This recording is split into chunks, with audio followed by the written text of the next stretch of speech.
আসসালামু আলাইকুম। সংবাদে আপনাদের সবাইকে স্বাগতম জানাচ্ছি আমি রোজ। শুরুতেই সংবাদ শিরোনাম। কঠিন চ্যালেঞ্জের মুখে সুশীলা কার্কি। প্রথমবারের মতো ইউক্রেনে অস্ত্র পাঠানোর অনুমতি দিলেন ট্রাম্প। লঙ্কার লণ্ঠনে পুড়ছে কর্তৃত্ববাদ মসনদ। ভয় কাঁপছে ভারতও।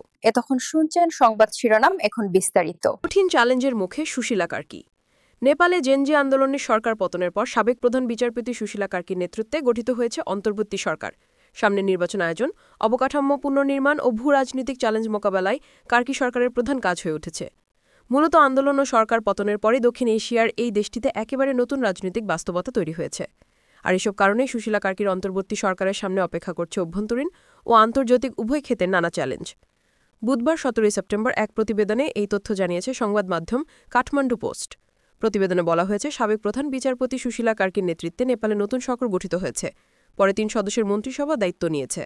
তবে দেশটির পররাষ্ট্রমন্ত্রী কে হবেন তা এখনও নির্ধারিত হয়নি। জানা গেছে, সাবেক কয়েকজন সচিব ও রাষ্ট্রদূতকে এই পদে আনার চেষ্টা চালানো হলেও এখনও সিদ্ধান্ত হয়নি। অবশ্য পররাষ্ট্র মন্ত্রণালয়ের দায়িত্ব যেই নেন না কেন, তাকে বহুমুখী চ্যালেঞ্জ মোকাবেলা করতে হবে। 2026 সালের 5 মার্চের নির্বাচনের প্রস্তুতি ও জেনজি আন্দোলনে ধ্বংস হওয়া শত শত অবকাঠামো পুনর্নির্মাণের পাশাপাশি নতুন সরকারকে একাধিক বৈদেশিক চ্যালেঞ্জও সামলাতে হবে। আন্তর্জাতিক সম্পর্ক বিশেষজ্ঞদের মতে, সুষ্ঠু ও গ্রহণযোগ্য নির্বাচন আয়োজনের জন্য ভারতের পাশাপাশি চীনের সমর্থন আর বড় শক্তি যেমন যুক্তরাষ্ট্র, ইউরোপীয় ইউনিয়ন, যুক্তরাজ্য, জাপান ও দক্ষিণ কোরিয়ার সহযোগিতা অত্যন্ত গুরুত্বপূর্ণ হবে। একই সঙ্গে ভূ রাজনৈতিক সংকট সামলানো এবং পুনর্গঠনের জন্য বৈশ্বিক সহায়তা জোগাড় করাও সরকারের প্রধান কাজ। প্রথমবারের মতো ইউক্রেনে অস্ত্র পাঠানোর অনুমতি দিলেন ট্রাম্প। যুক্তরাষ্ট্রের প্রেসিডেন্টের শপথ গ্রহণের প্রায় 9 মাস পর প্রথমবারের মতো ইউক্রেনে অস্ত্র বিক্রির অনুমোদন দিয়েছেন ডোনাল্ড ট্রাম্প। মার্কিন প্রতিরক্ষা মন্ত্রণালয়ের আন্ডার সেক্রেটারি এলব্রিজ কোলবি ইতোমধ্যে ইউক্রেনে অস্ত্রের চালান পাঠানো সংক্রান্ত অনুমোদনপত্রে স্বাক্ষরও করেছেন।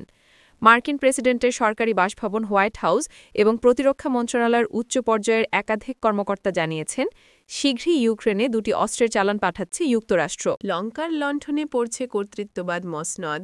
ভয়ে কাঁপছে ভারতও। তারা প্রমাণ করছে, লণ্ঠনের আলো যেমন অন্ধকার ভেদ করে ছড়িয়ে পড়ে, তেমনি শ্রীলঙ্কার সংগ্রামের শেষ স্ফুলিঙ্গ এখন গোটা অঞ্চলে কর্তৃত্ববাদী শাসনের ঘর জ্বালিয়ে দিচ্ছে। ভয় কাঁপছে ভারতের মোদী সরকারও। ইতিমধ্যে 1974 পরবর্তী ভারতের সব আন্দোলন নিয়ে গবেষণার নির্দেশ দিয়েছেন দেশটির স্বরাষ্ট্রমন্ত্রী মোদী বন্ধু Amit Shah. Al Jazeera, Indian express.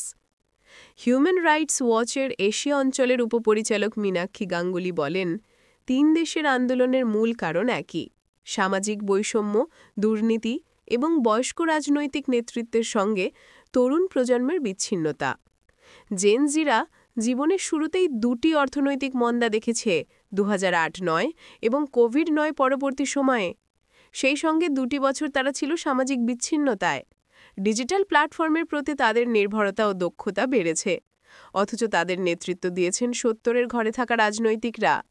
KP Sharma ওলি 73, নেপাল; শেখ হাসিনা 76, 9 বাংলাদেশ ও গোতাবায়া রাজাপাকে 74, শ্রীলঙ্কায় বয়সে ক্ষমতায় ছিলেন। তিনি আরও বলেন, তরুণ প্রজন্ম তাদের রাজনৈতিক নেতাদের সঙ্গে কোনো সংযোগ খুঁজে পায়নি। এই বিচ্ছিন্নতায় আন্দোলনে আগুন জ্বালিয়েছে। কলম্বিয়া বিশ্ববিদ্যালয়ের রুমেলা সেন বলেন, এই আন্দোলনগুলো কেবল ক্ষোভ নয়, বরং রাজনৈতিক অন্তর্ভুক্তি, অর্থনৈতিক ন্যায়বিচার ও জবাবদিহি নিশ্চিত করার এক গণতান্ত্রিক আকাঙ্ক্ষা। গত সপ্তাহে নেপালের বিক্ষোভ নাড়িয়ে দেয় গোটা বিশ্বকে। এর আগে 2022 সালে শ্রীলঙ্কায় আর 2024 সালে বাংলাদেশে এমন দৃশ্য দেখে বিশ্ববাসী। 2022 সালে শ্রীলঙ্কার আর্থিক বিপর্যয়ে মানুষ চরম দুর্ভোগে পড়ে।